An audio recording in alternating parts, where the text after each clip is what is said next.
الحمد لله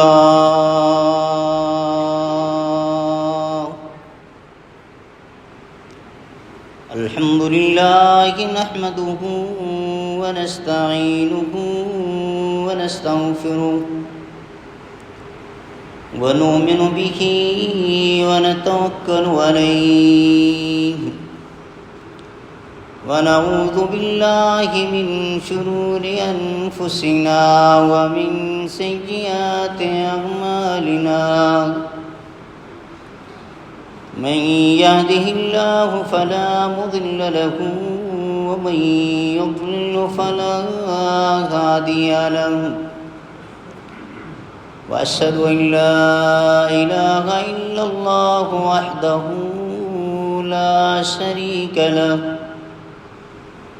وأشهد أن محمدًا عبده ورسوله أرسله بالحق بشيرا ونذيرا وداعيا إلى الله بإذنه وسراجا منيرا أما بعد فإن خير الحديث كتاب الله وخير الهدي هدي محمد صلى الله عليه وسلم وشر الأمور محدثاتها وكل محدثة بدعة وكل بدعة ضلالة وكل ضلالة في النار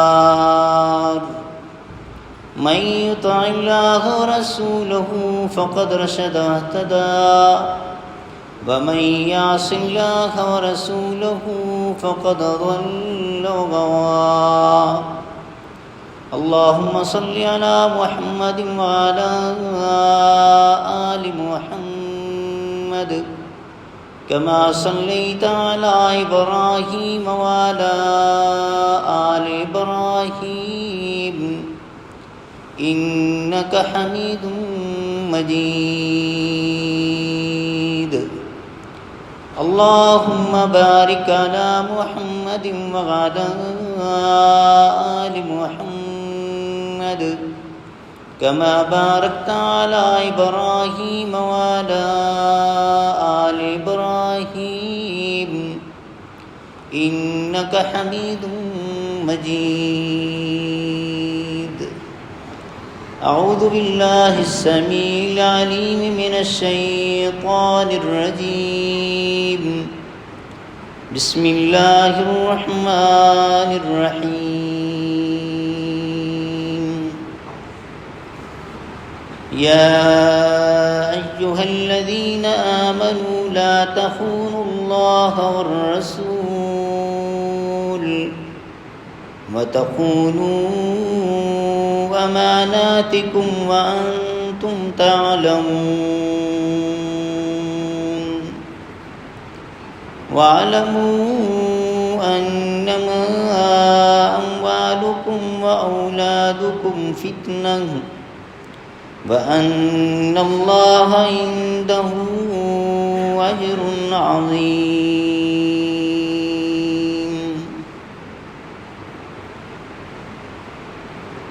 اللہ مالک الملک کی حمد و ثنا، اسی کے لیے تعریفات، تسبیحات، کبریائی اور بزرگی، جو اپنی ذات اور اپنی ایک ایک صفت میں بالکل اکیلا، منفرد، بے مثل اور بے مثال ہے۔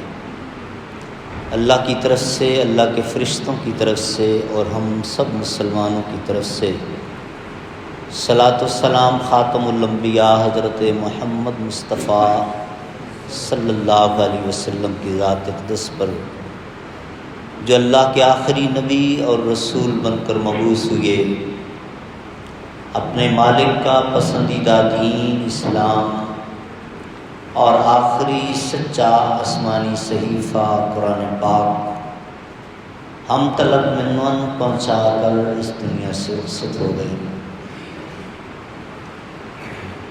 سورۃ الانفال کی آیت نمبر 27 اور 28 میں نے آپ کے سامنے تلاوت کی ہے۔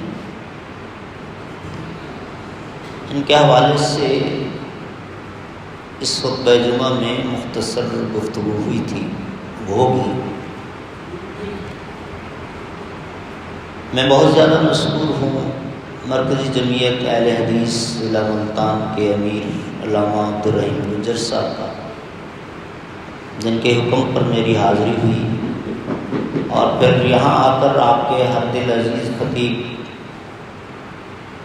حضرت مولانا قاری عبدالرحمن اطہر صاحب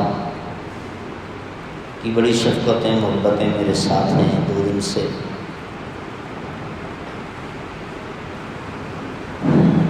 آپ سب حضرات کا بھی شکریہ جو خصوصاً اس علاقے سے ہٹ کر دور سے تشریف لائے۔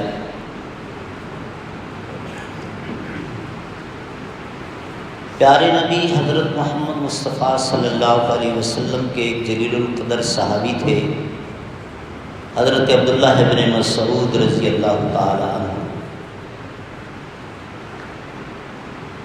ان سے ایک مرتبہ کچھ دوستوں نے درخواست کی کہ حضرت آپ نے براہ راست رسول اللہ صلی اللہ علیہ وسلم سے دین سیکھا، پیارے نبی کی زیارت آپ کو میسر رہی، آپ نے بڑی تربیت حاصل کی ہے، تو ہمیں کوئی نصیحت فرمائی۔ قاری صاحب مجھے لگتا ہے کہ ساؤنڈ تھوڑا سا زیادہ ہے، اندر شاید ساتھیوں کو بات سمجھ میں نہ آئے، آواز کچھ زیادہ ہو رہی ہے، اس کو ایسا ایڈجسٹ کریں کہ بات سمجھ میں آئے جو کہی جا رہی ہے، ایکو کم کر دیں۔ تو حضرت عبداللہ بن مسعود رضی اللہ تعالی عنہ نے اپنے ان ساتھیوں کی فرمائش پر اس وقت جو نصیحت فرمائی تھی وہ یہ تھی، اور کم کرو بیٹا اور کم، کہ یوں تو پورا قرآن پاک اب ٹھیک ہے، ایک ایک حرف باعث سے برکت ہے، اس کی تلاوت اپنا معمول بناؤ، یعنی صرف رمضان نہیں، ڈیلی بیسس پر آپ قرآن پاک کا کچھ نہ کچھ حصہ ضرور تلاوت کیا کریں۔ لیکن وہ آیات جو یا ایھا الذین آمنو کے الفاظ سے شروع ہوتی ہیں، وہ آیات ذرا زیادہ پڑھا کریں۔ یہ حضرت عبداللہ بن مسعود رضی اللہ تعالیٰ عنہ اپنے ان ساتھیوں کو نصیحت کر رہے ہیں جو سامنے اگر کوئی صحابی موجود نہیں تھا تو تابعین تو سارے ہی تھے، اس لیے کہ ان آیات میں اللہ تعالیٰ صرف اپنے مومن بندوں سے مخاطب ہے، یعنی صرف ان بندوں سے مخاطب ہے جو اللہ کے ساتھ ایک ایم او یو سائن کر چکے ہیں، ایک ایمان والا ایگریمنٹ کر چکے ہیں۔ تو جب صرف اپنوں سے الگ بات ہو رہی ہوتی ہے تو وہ کوئی خاص بات ہوتی ہے۔ اب یہ حضرت عبداللہ بن مسعود رضی اللہ تعالی عنہ کی تھنکنگ تھی، انہوں نے اس وقت ان کو یہ مشورہ دیا اور یہ نصیحت فرمائی۔ تو اسی حدیث کے پیش نظر ہمارے استاد رہے، بہت بڑے عالم دین تھے، مدینہ یونیورسٹی میں شیخ ابو بکر الجزائری، اور مسجد نبوی میں 52 سال انہوں نے لگاتار درس دیا مغرب کی نماز کے بعد۔ رمضان میں ان کا عصر کے بعد ہوتا تھا اور باقی 11 مہینوں میں مغرب کے بعد ہوتا تھا، اور مذاقاً لوگ ان کو وہاں کا کہتے تھے کہ یہ ہمارا مدینہ کا محمد حسین شوقی ہے۔ ان کے مجمع میں علماء بھی آتے تھے، طلباء بھی آتے تھے، ساری پبلک آتی تھی۔ تو انہوں نے ایک چھوٹی سی کتاب ترتیب دی، نداءات الرحمن لأہل الایمان۔ اس رب رحمان نے اپنے ایمان والے بندوں کو کیا ندا لگائی ہے، کیسے پکارا ہے، اور کیا فرمایا ان کو، دوسروں سے ہٹ کر الگ سے ان کو کیا حکم دیے ہیں۔ بالکل چھوٹی سی کتاب ہے، انڈیا کے ایک عالم دین نے اس کا اردو میں ترجمہ بھی کر دیا ہے۔ تو انہوں نے یہی 90 آیات قرآن پاک کی الگ کی اور تھوڑا تھوڑا ترجمہ اور وہ دے دی۔ تو بہرحال انہی آیات میں سے سورۃ الانفال کی یہ 2 آیات 27 اور 28 میں نے آپ کے سامنے پڑھی ہیں۔ ان آیات کا شان نزول میں شیخ عبدالرحمن اطہر صاحب سے گزارش کروں گا کہ وہ آپ کو اپنے کسی خطبے میں تفصیل سے سنائیں گے کہ وہ بنو قریظہ نے جو غداری کی تھی جنگ خندق میں، بنگالیوں والا کردار ادا کیا تھا، جو 1971 میں ہمارے ساتھ ہوا، وہ ان بنو قریظہ نے کیا تھا، تو ان کے متعلق وہ پورا واقعہ آپ کو سنائیں گے۔ کعب بن اسد کی رائے، پھر حضرت سعد بن معاذ کا فیصلہ، اور حضرت ابو لبابہ نے جو مشورہ دیا، اور پھر حضرت ابو لبابہ نے کیا اپنے آپ کو گلٹی فیل کیا، جس کے تحت انہوں نے اپنے آپ کو مسجد نبوی کے ستون سے باندھ لیا تھا، وہ آپ کو سنائیں گے۔ میں وہ واقعہ نہیں سناؤں گا کہ وہ وقت اس میں ختم ہو جائے گا، میں کچھ اور باتیں کرنا چاہتا ہوں آپ سے۔ اس آیت کا جو عام حکم ہے، جو پیغام ہے، اس کا بڑا تعلق ہے عملی زندگی سے۔ سادہ لفظوں میں آپ یوں سمجھیں کہ جب کسی کے ساتھ رشتہ داری ہوتی ہے، خونی رشتہ دار ہے یا برادری بن گئی، یار اس کی تو لاج رکھتے ہیں، یار اس کو تو دھوکہ نہ دیتے، رشتہ داروں کے ساتھ تو ایسا نہیں کرتے، یہ ہم عام طور پہ کہہ رہے ہوتے ہیں، ٹھیک ہے نا، کیونکہ ان کے ساتھ تو ایک رشتہ ہو گیا نا، ان کے ساتھ تو ایسا نہ کرو، ویسے کسی کے ساتھ بھی نہ کرو کہ ان کے ساتھ تو نہ کرو۔ کچھ اسی طرح کی بات ان آیات میں ہے کہ اپنے آپ کو ایمان والے کہتے ہو، اور اس کے بعد پھر اللہ کے ساتھ تم اٹکل پچو اور ہیرا پھیریاں۔ دھوکہ کا لفظ تو میں نہیں استعمال کرتا کہ اللہ کو تو دھوکہ دیا نہیں جا سکتا، لیکن ہم اپنے تئیں جو ہیرا پھیریاں کرتے ہیں، خیانت کا لفظ استعمال کیا آیت میں۔ اللہ کے ساتھ بھی خیانت نہ کرو، اللہ کے رسول کے ساتھ بھی خیانت نہ کرو، اور آپس میں بھی ایک دوسرے کے ساتھ خیانت نہ کرو، وَأَنْتُمْ تَعْلَمُونَ، جان بوجھ کر۔ ہر رب العالمین کی مہربانی دیکھیں، شفقت دیکھیں، محبت دیکھیں، اللہ کی قسم، وہ جو حدیث ہے نا، وہ تو اپنی جگہ پر ہے ہی ہے نا، کہ اللہ نے 100 حصے کی اور ایک حصہ ایک ماں کے دل میں اور 99 حصہ اپنے پاس، اس تفصیل میں بھی ہم نہیں جاتے۔ سادہ لفظوں میں یہ کہتا ہوں کہ ہماری ماں بھی وہ محبت شفقت تصور نہیں کر سکتی جو اللہ ہمارے ساتھ کرتا ہے۔ اب قادر مطلق جو کسی عدالت میں پیش ہی نہیں ہو سکتا، احکم الحاکمین، لیکن اس کا بھی انداز یہ ہے کہ وَأَنْتُمْ تَعْلَمُونَ، جان بوجھ کر ایسا نہ کرنا، انجانے میں غلطی سے ہو گیا تو کوئی بات نہیں۔ کتنی بڑی چھوٹ ہے، غلطی سے ہو گیا، انجانے میں ہو گیا تو کوئی بات نہیں، میں کہہ سکتا انجانے میں بھی کیا، میں نہیں چھوڑوں گا۔ بہرحال اللہ کی خیانت، اللہ کے رسول کی خیانت، پھر آپس میں خیانت، بددیانتی، دھوکہ کا لفظ، چیٹنگ، فراڈ، یہ سارا اس کا ترجمہ ہے۔ اللہ رب العالمین نے قرآن پاک کو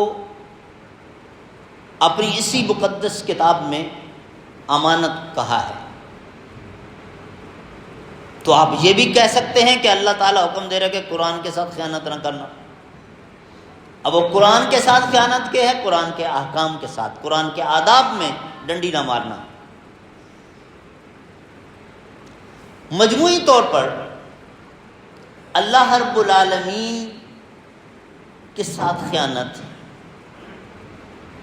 جو وعدے کیے رب کے ساتھ وہ نہ توڑنا۔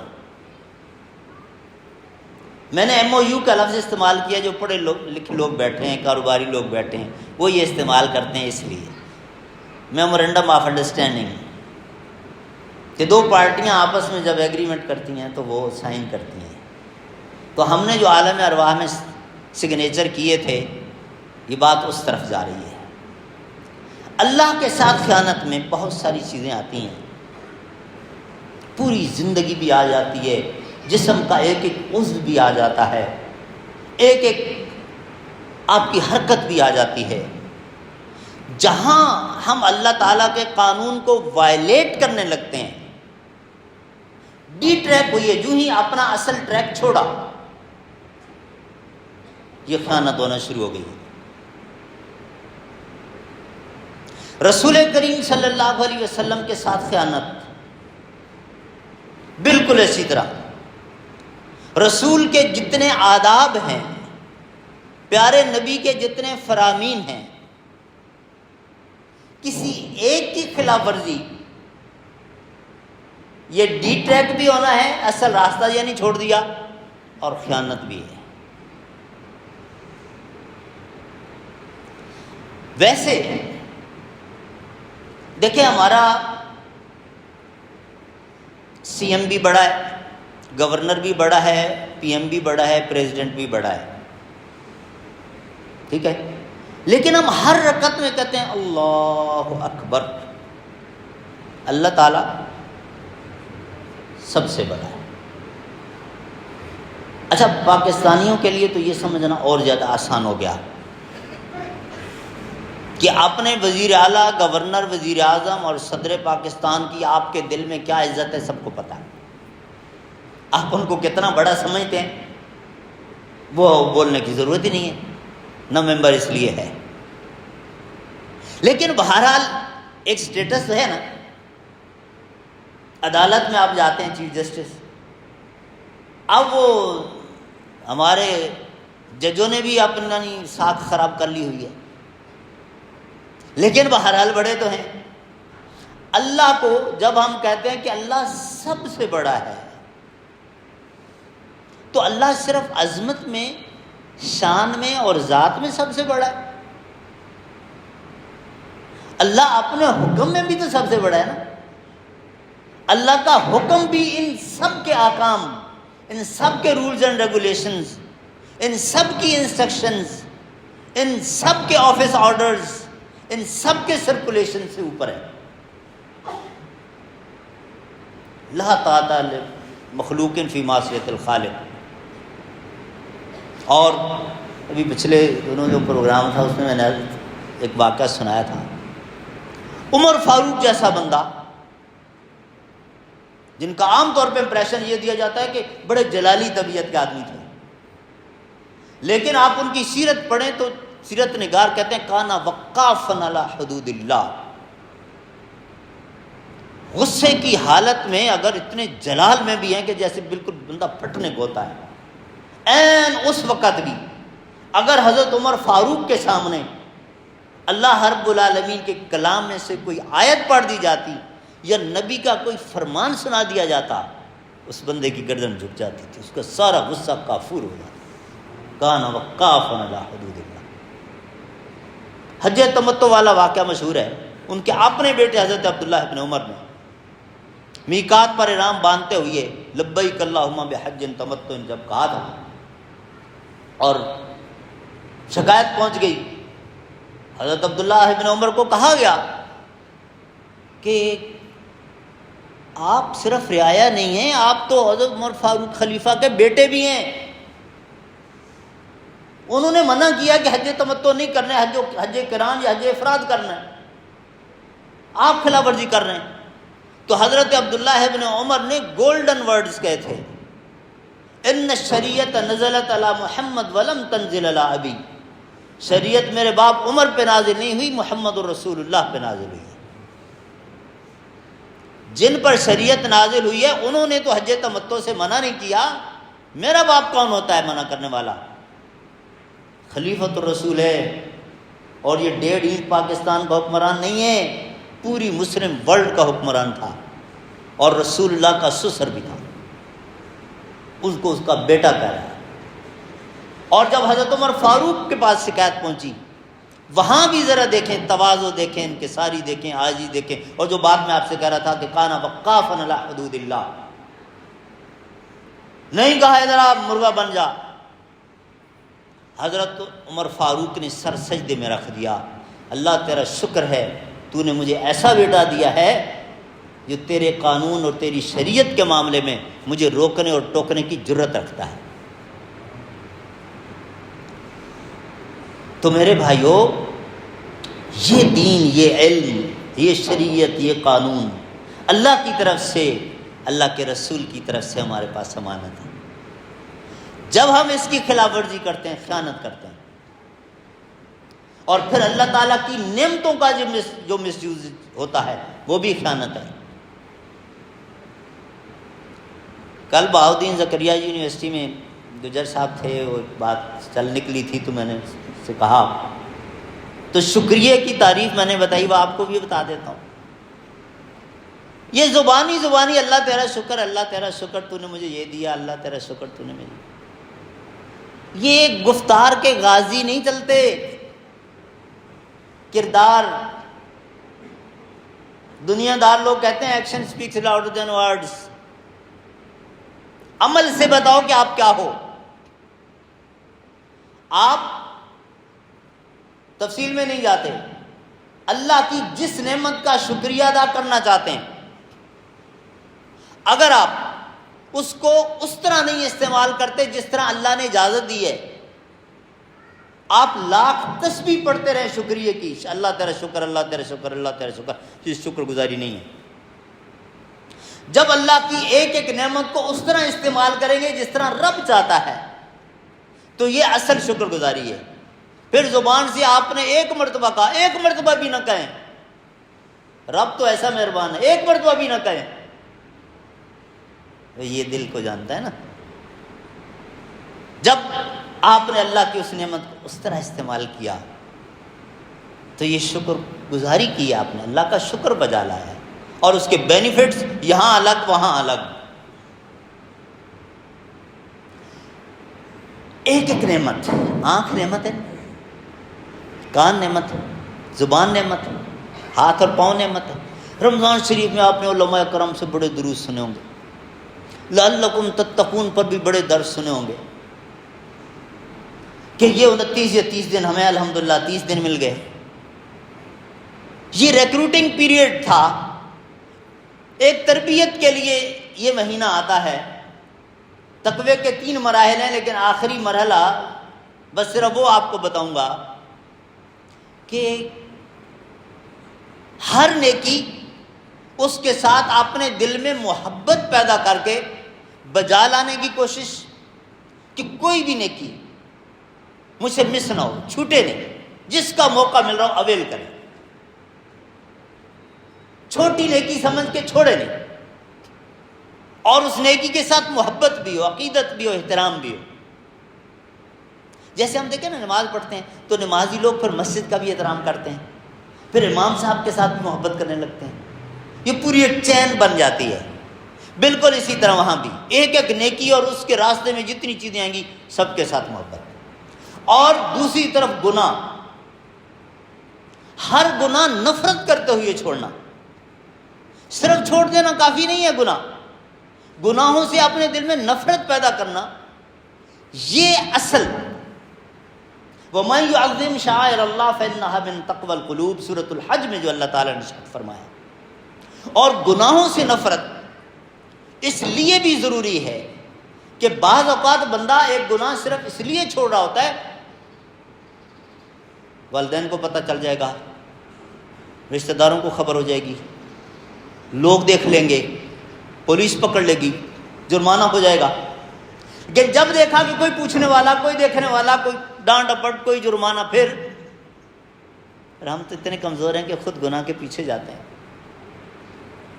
یوسف علیہ السلام کی مثال سامنے رکھیں، کیا تھا یوسف علیہ السلام، کس سچویشن میں تھے؟ صرف گناہ کا موقع مل رہا تھا، یہ سب سے کم درجہ ہے نا کہ بندے کو ایک اپارچونٹی مل رہی ہو، نہیں، گناہ کی آفر ہو رہی ہو، یہ اوپر والا درجہ، نہیں، دھمکیاں دی جا رہی تھیں کہ اگر میری بات نہیں مانو گے تمہارا اشر دنیا دیکھے گی، اور یوسف علیہ السلام کیا فرما رہے ہیں؟ معاذ اللہ انہ احسن مثواج، نہیں نہیں نہیں نہیں، اللہ کی پناہ، مجھے معلوم ہے کہ یہ کرتوت، اور پھر میں اس کے نزدیک، یہ تقویٰ ہے۔ اس ٹریننگ کے لیے آیا تھا رمضان، وہی مضمون اس آیت میں بھی ہے کہ اب اللہ تعالیٰ نے جو کرنے کو کام دیے ہیں نا، نیکیاں جن کو ہم کہتے ہیں، کرتے وقت ڈنڈی نہ ورنا اپنے لیے ہیلے بہانے، اور اللہ کو میڈیکل سرٹیفکیٹ دکھانے کی کیا ضرورت ہے؟ اس کو پتہ ہے کہ آپ کے ساتھ کیا پرابلم ہے. جہاں آپ باس ہیں وہ خود خیانت نہ کرنا. اسی طرح گناہ، آپ چھوٹی چھوٹی مجبوریوں کی وجہ سے، مجبوریاں ہم کہتے ہیں ہوتی نہیں ہیں، خود ساختہ بعض اوقات ہمارے عذر ہوتے ہیں. جب جینین پرابلم آ جائے نا تو وہاں تو اللہ اپنے قانون میں رخصت دے دیتا ہے، لیکن کچھ بہانے ہم خود بنا لیتے ہیں. تو یہ مومن کا شیوا نہیں ہے، یہ غلط ہے، یہاں آ کر پھنس رہے ہیں، یہ خیانت ہے، یہ نہیں ہونی چاہیے. وَتَخُونُوا أَمَانَاتِكُمْ. اسی طرح آپس میں بھی ایک دوسرے کو، اب آپس میں بہت ساری چیزیں، کسی کا راز بھی امانت ہوتی ہے. اور یہ جو ہم چیز استعمال کر، کسی نے کہا کہ میں کچھ دنوں کے لیے ذرا باہر جا رہا ہوں تو میری گاڑی اپنے گراج میں کھڑی کر لیں، واپس آؤں گا تو آپ سے لے لوں گا. آپ کہیں گے جی اٹس اوکے، آپ نے ذمہ داری قبول کر لی. اب جب وہ واپس آئے، آپ کی ذمہ داری بنتی ہے، یہ امانت ہے، ایز اٹ از ان کو آپ واپس کر دیں. اسی طرح کوئی اور چیز ہو. اب رسول کریم صلی اللہ علیہ وسلم نے ایک موقع پر صحابہ کرام کو ارشاد فرمایا، اذا ضیعت الامانۃ فانتظر الساعۃ. جب امانت داری ختم ہو جائے گی تو پھر قیامت کا انتظار کرنا. اب قیامت سے مراد روز محشر نہیں ہے، یہ جو ہم کہتے ہیں نا قیامت ٹوٹ پڑی، وہ تو ہر طرف سے پھر تباہی، ہر طرف سے آپ کے لیے مشکلات آپ کو گھیر لیں گے. اچھا، صحابہ کرام نے وہ سنا ہوا تھا آپ صلی اللہ علیہ وسلم سے کہ اگر کسی شخص نے خیانت کی تو قیامت والے دن اس کا حساب و کتاب کیسے ہوگا، کہ اس چیز کو جہنم میں گرا دیا جائے گا،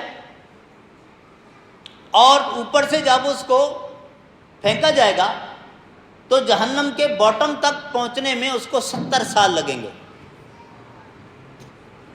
اور پھر اس بندے کو کہا جائے گا کہ دنیا میں تم نے فلاں بندے کی وہ چیز اس میں خیانت کی تھی نا، اب اس سے کلیئرنس لو کہ جی وہ کہاں، وہ تو پتہ نہیں کہاں ختم ہے. نہیں ہم بتاتے ہیں، معلوم ہے، موجود ہے. کہاں ہے؟ وہ وہاں پڑی، جاؤ نکال کے لاؤ اس کو دور. اب اس کو کہا جائے گا کہ جہنم سے جا کے نکال کے لاؤ. وہ چیز جس کو نیچے پہنچنے تک 70 سال لگے تھے، اس کو نکالنے میں کتنے لگیں گے؟ اب سادہ لوگ جو ہے وہ کیا کرتے ہیں، اس کو 2 سے ضرب دیتے ہیں، 70 کو 70 140 سال بنا لیتے ہیں. لیکن آج سائنس کا دور ہے، ٹیکنالوجی کا دور ہے، تو وہ اسٹوڈنٹ آپ کے یہ بات نہیں مانیں گے. وہ کہیں گے جناب نیچے جاتے ہوئے یہ سپیڈ اور ہوتی ہے، اور نیچے سے اوپر آتے ہوئے یہ سپیڈ اور ہو جاتی ہے، تو یہ 140 سال نہیں بنتے، یہ کہیں زیادہ بنیں گے. اللہ المستعان، اللہ المستعان. اتنا لمبا عرصہ گویا کچھ شخص کو جہنم میں رہنا پڑے گا، اور اس کے بعد نکال کے لا کے دے گا نا، پھر کلیئرنس ہوگی. تو صحابہ کرام اس لیے ڈر گئے کہ اللہ کے رسول جب ہمیں یہ پتہ ہے کہ اتنی بڑی یہ سزا، پھر ہم کیسے خیانت کریں گے. تو آپ صلی اللہ علیہ وسلم نے اس موقع پر جو خیانت بتائی تھی، وہ ابھی آپ جو شور سن رہے ہیں الیکشن والا، الیکشن کرواؤ، وہ اس طرف تھا. اذا وسد الامر الى غیر اہلہ، جب کسی نااہل شخص کو لیڈر بنا دیا جائے گا. آپ نے بنایا نا، ویسے ہمارے ووٹوں سے تو کوئی نہیں بنتا ہے، لیکن اگر کبھی کوئی نظام ایسا ہو جائے کہ آپ کی رائے کی اہمیت ہو اور آپ کی رائے پر ہی فیصلہ ہونا ہو، تو پھر ایک ایک شخص کے پاس اس کی رائے امانت ہے کہ وہ ایسے بندے کے حق میں دے جو اللہ اور اس کے رسول کا وفادار ہو. جو ان کا نافرمان ہے، ان کا بے وفا ہے نا، وہ آپ کے ساتھ کبھی وفا نہیں کرے گا.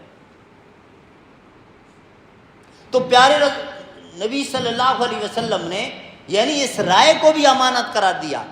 بتانے کا میرا مقصد یہ تھا، اس میں بھی خیانت نہ کرنا. اچھا، بعض اوقات یوں بھی ہوتا ہے کہ ایک ساتھی کسی مشکل میں ہے، کوئی پرابلم ہے، کوئی ایشو ہے، اور آپ کو وہ اپنا مخلص بھی سمجھتے ہیں اور سمجھدار بھی سمجھتے ہیں. اور آپ سے کہتے ہیں جی آپ مجھے مشورہ دیں کہ اس میں کیا کیا جائے۔ اب آپ باؤنڈ ہو گئے اللہ کی طرف سے، اس کے ساتھ آپ کی نہیں بھی بنتی، اندر کوئی خلش بھی ہے دل میں، تب بھی آپ اپنی ثوابدید کے مطابق صحیح مشورہ دیں گے۔ اگر آپ نے اس وقت جان بوجھ کر اس بندے کو مس گائیڈ کیا کہ میں اس کو یہ راستہ دکھاؤں تاکہ مزہ چکھے، میں تو بدلہ نہیں لے سکا، یہ بھی خیانت کی۔ وَأَنْتُمْ تَعْلَمُونَ، یہ اللہ نے جان بوجھ کے نہ کرنا۔ اب آپ کو اس وقت جو سمجھ میں آیا آپ نے بتا دیا، بعد میں آپ کی رائے جو ہے وہ صحیح ثابت نہ ہوئی ایک الگ بات ہے، آپ کی نیت غلط نہیں تھی تو اللہ معاف کرنے والا ہے۔ جان بوجھ کر آپ کسی بھی معاملے میں، اللہ، رسول اور آپس میں، معاشرے میں، اب آپ بتائیں کہ اگر ہر بندہ اپنا یہ لائف سٹائل بنا لے اور اپنا یہ ایٹیٹیوڈ بنا لے کہ نہ میں نے اللہ کی خیانت کرنی ہے نہ اللہ کے رسول کی خیانت کرنی ہے، اور اللہ اور اس کے رسول کی خیانت سے تو نہ اللہ کا کچھ بگڑے گا نہ رسول کا، اپنا ہی بگڑنا ہے۔ لیکن بہرحال پبلک، عوام الناس کے ساتھ جب خیانت کرتے ہیں تو لوگ افیکٹ تو ہوتے ہیں نا، اللہ تو افیکٹ نہیں ہوگا، رسول بھی نہیں، لیکن یہ عوام الناس، اور جب عوام کو آپ کی طرف سے یوں تکلیف پہنچی تو پھر آپ بھول جائیں کہ امن ہوگا، پھر پیار و محبت ہوگا، پھر آپس میں الفت ہوگی۔ یہ کیوں آج نہیں ہے؟ سگے رشتہ دار، سگے بھائی، کورٹ کچہری، ارے 5 محلے کے پلاٹ پر ایک دبا لینا چاہتا ہے، دوسرا کورٹ میں لے جاتا ہے، گھر بیٹھ کے حل کرنے کو تیار نہیں، کئی سال تک بول چال ختم ہو گیا۔ اس کے بعد اللہ رب العالمین نے اگلی آیت میں ارشاد فرمایا وَاعْلَمُوا أَنَّمَا أَمْوَالُكُمْ وَأَوْلَادُكُمْ فِتْنَةٌ۔ یہ سارا کچھ، یہ پیچھے جو خیانتیں یہ کیوں ہوتی ہیں، یہ کون سی چیز آپ سے کرواتی ہے؟ بنیادی طور پر تو وہ جو دشمن ہے نا آپ کا ازلی، شیطان، اور اللہ تعالیٰ نے بڑے زبردست انداز میں ہمیں حکم دیا، یوں بار بار بتایا کہ یہ آپ کا کھلا دشمن، لیکن ایک جگہ پہ فرمایا فَاتَّخِذُوهُ عَدُوًّا، اس کے ساتھ دشمنوں والا ٹریٹمنٹ کرنا، دشمنوں والا سلوک کرنا۔ اب آپ ذرا غور کریں کہ شیطان کا لفظ ہی گالی بن گیا ہے ہمارے ہاں۔ بڑے سے بڑا مجرم اگر آپ اس کو شیطان کہو، سر پھوڑنے کو آئے گا، وہ اپنے لیے یہ لفظ نہیں برداشت کرتا، لیکن دوسری طرف کام سارے وہی۔ اللہ فرما رہا ہے اس کو دشمنوں کی طرح ٹریٹ کرنا۔ اپنے دشمن کو کیسے ٹریٹ کرتے ہو؟ دشمن کے ساتھ کیا رویہ ہوتا ہے، وہی رویہ اس شیطان کے ساتھ رکھو۔ اللہ اکبر۔ ہمارے ایک بہت محترم استاد تھے شام کے، سیریا کے، جامعہ ابی بکر میں، بہت پرانی بات، 1983-84 کی بات ہے۔ ایک دن کہنے لگے کہ اگر آپ قرآن پاک کی تلاوت کر رہے ہیں اور تلاوت کے دوران آپ کو جمائی آ رہی ہے، پتہ نہیں آپ اپنی سریکی میں، پنجابی میں کیا کہتے ہیں، اردو میں ہم جمائی کہتے ہیں، منہ پہ ہاتھ رکھنے کا حکم ہے نا شریعت میں، اگر جمائی آ رہی ہے تو سمجھ لو کہ شیطان آپ پر حملہ کر رہا ہے۔ وہ عالم دین فرما رہے ہیں قرآن کی تلاوت کے دوران آپ کو جمائی آ رہی ہے، اس کا مطلب شیطان نہیں چاہتا کہ آپ تلاوت کریں، آپ پر سستی طاری کرنا چاہتا ہے۔ بعض اوقات ہوتا ہے نا، لمبا سفر کیا ہوا ہے، کئی گھنٹوں سے آرام نہیں کیا ہے، وہ ایک الگ چیز ہے، بندہ فریش ہے اور تلاوت کرتے ہوئی جمائی آئیں تو اس کا مطلب شیطان، اور وہ یہ کرتا ہے۔ نماز کے معاملے میں بھی حضرت عثمان بن عبد العاص رضی اللہ تعالیٰ عنہ، 5 منٹ رہ گئے، سمیٹتے ہیں، وہ ان کی حدیث موجود ہے کہ یہ کیسا دشمن ہے، یہ آسرا ہی نہیں کرتا، نماز سے روکے گا نہ روکے، آپ آ گئے مسجد میں وہ آپ کے ساتھ ساتھ آتا ہے، آپ نے صفیں بنائی ساتھ کھڑا ہو جاتا ہے۔ آپ لوگ سارے دیہات میں دیکھتے رہتے ہیں، بکری کا بچہ جس طرح وہ اپنا جسم اپنی ماں کے ساتھ رگڑ کے اٹکیلیاں کرتا ہے، یہ تشبیہ دی آپ صلی اللہ علیہ وسلم نے۔ اس طرح آپ کے ساتھ حرکتیں کرتا ہے، آپ کی توجہ ہٹاتا ہے کہ تم نے میری بات نہیں مانی اور تم مرکز الحرمین میں آ گئے نماز پڑھنے، اور وہ بھی جماعت کے ساتھ۔ اب یہاں سے اگر تم پورا ثواب لے جاؤ تو پھر میرا نام بھی شیطان نہیں ہے، چیلنج کرتا ہے۔ تو بہرحال اصل دشمن وہ ہے، وہی سارے کام۔ ذریعہ کیا بنتے ہیں، بظاہر چیزیں کیا ہوتی ہیں؟ انما اموالکم واولادکم فتنہ، مال اور اولاد کا یہاں ذکر کیا۔ مال جو ہے آزمائش ہے، اللہ دے کر بھی آزماتا ہے، واپس چھین کر بھی آزماتا ہے۔ اس کو ذرا پیسہ دوں کیا کرتا ہے، ہائے ہائے ہائے، نبی صلی اللہ علیہ وسلم کی ایک حدیث یاد آئی، کیسے بے وفا ہیں ہم۔ آپ صلی اللہ علیہ وسلم نے فرمایا من احب ان یستجاب له فی الشقاء فلیکثر الدعاء فی الرخاء۔ چاہتے ہو نا کہ اگر کبھی پھنس جاؤ، مشکل میں آ جاؤ، اللہ کو پکارو، دعا کرو، اور اللہ اس وقت تمہاری دعا قبول کر لے، آپ کی دعا ریجیکٹ نہ ہو۔ جی بالکل چاہتے ہیں۔ اگر مشکل وقت میں اپنی دعائیں قبول کروانا چاہتے ہو تو جب اچھے دن گزر رہے ہوں اس وقت بھی اللہ کے ساتھ بنا کے رکھو۔ اب یہ اللہ ہمارے ساتھ اس طرح نہیں کرتا نا جس طرح رشتہ دار کرتے ہیں۔ آج ہمارا فون نمبر مل گیا، آج ہمارے گھر کا پتہ چل گیا آپ کو، آج ہم یاد آ گئے، پہلے تو آپ کی آنکھیں یہاں گئی تھیں، آج ہم کیسے یاد آ گئے؟ اور بعض لوگ کہتے ہیں 900 چوہے کھا کے بلی حج کو چلی۔ یہ سارے تانے مختلف مواقع پر ہم دیتے ہیں نا، اللہ نہیں کہتا۔ لوگوں کی 900 سال بھی عمریں رہی ہیں، بس ایک شرط لگائی ہے معلوم یغرغر، سکرات الموت طاری ہو گئیں، موت کی گھڑیاں وارد ہو گئیں، اس وقت اگر کوئی توبہ کرنا چاہے تو پھر دروازہ باندھا ہے۔ اس سے پہلے کتنی لمبی عمر اور کتنی غفلت میں گزار دی، جب اس کو احساس ہو گیا اگر وہ معافی مانگنے کے لیے آئے تو رب کا دروازہ کھلا ہے۔ نہیں کہتا کہ آپ جس میں سے، نہیں کہتا۔ تو ہم تو اس کے ساتھ، ارے اللہ کو تھانے دار نہ سمجھے، رب ما قدر اللہ حق قدرہ، صحیح فرمایا رب نے، ہمیں پہچانا نہیں اس کو۔ بہرحال جو بات میں کرنا چاہ رہا تھا کہ جب دن اچھے گزرے اس وقت بھی تو رب کو یاد رکھو، اور فائدہ تمہارا ہے، اور ملے گا، مال کم نہیں ہوگا۔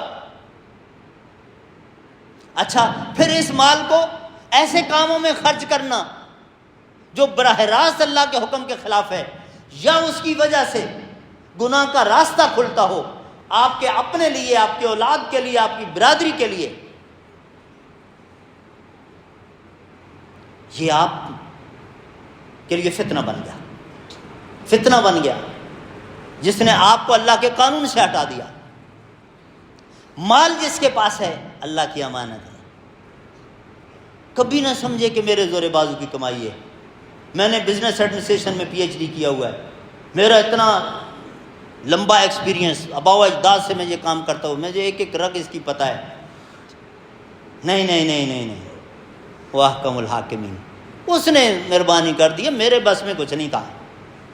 اسی طرح اولاد، اللہ تعالیٰ بعض اوقات اولاد نہیں دیتا اور آزماتا ہے، نہ دے کر آزماتا ہے۔ کیا کرتا ہے؟ صرف مجھ سے ہی مانگتا ہے یا کہیں ادھر ادھر بھاگ نکلتا ہے؟ ابراہیم علیہ السلام کا واقعہ اگلی چند دنوں میں شروع ہو جائے گا۔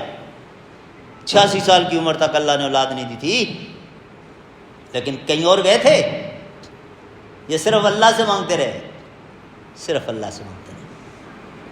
اچھا اللہ تعالیٰ نے صرف بیٹیاں دیں، بیٹے مانگ رہے تھے اللہ تعالیٰ، بیٹے۔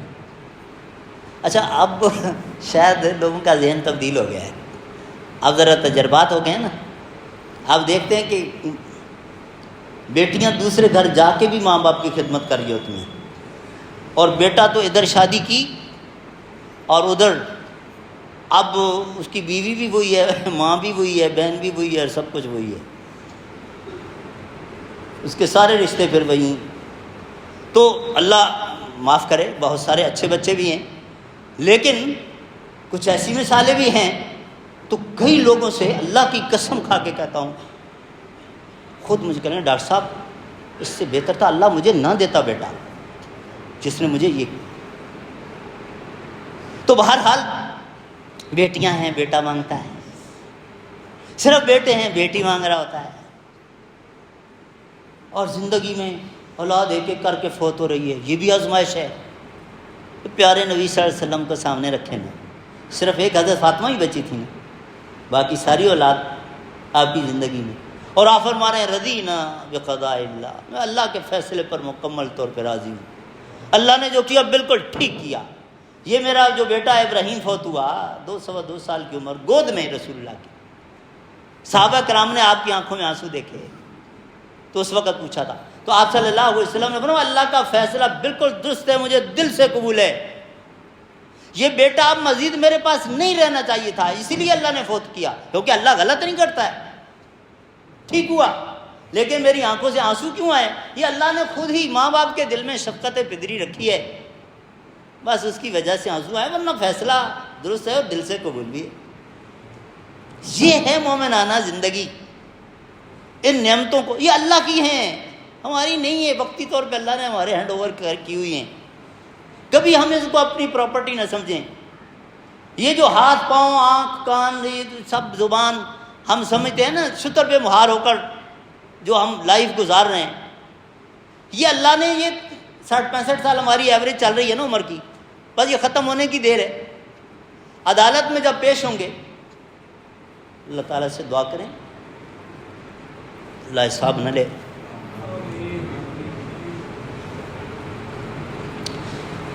کیا ہوگا؟ زبان نہیں بولے گی، بند. یہ آزاد سارے. ہاتھ بولے گا اللہ مجھے استعمال کر دے، آنکھ کان ایک ایک عضو کہ اللہ دنیا میں تو نے ہمیں اس کے ماتحت کر دیا تھا، ہم نہیں کر سکتے تھے کچھ احتجاج، کیا ہم بالکل اس کی حکم کی خلاف ورزی نہیں کر سکتے، تیرا آرڈر تھا تو نے پابند کیا تھا، ورنہ یہ کیا چیز تھی. آج تیری انصاف والی عدالت قائم ہے.